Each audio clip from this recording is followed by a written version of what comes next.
नीटचा गोळ मिटवण्यासाठी मार्डनं थेट पंतप्रधान नरेंद्र मोदी यांना साकडं घातलंय। नीट आता रद्द करणं शक्य नसेल तर किमान सर्व राज्य बोर्डाच्या 12वीच्या कॉमन बेसिक सिलेबसवर आधारित नीटची परीक्षा घेण्याची मागणी मार्डनं पंतप्रधानांना पत्र लिहून केली आहे। यासाठीच मार्डनं ऑनलाईन पिटिशनही सुरू केली असून change.org वर जाऊन आपलं मत नोंदवण्याचं आवाहन मार्डनं केलंय।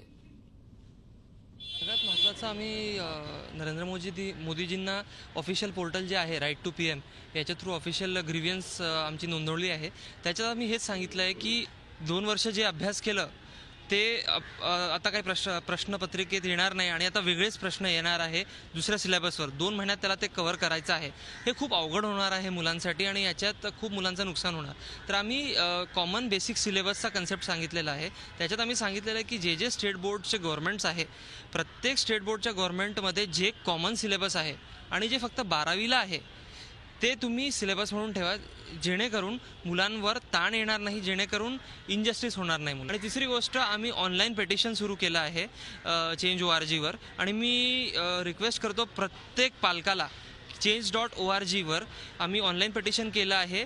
त्याच्यात तुम्ही सिग्नेटरी व्हा, ते आम्ही पंतप्रधानांपर्यंत पोहोचवणार आहोत। झी 24 तास रहा एक पाऊल पुढे।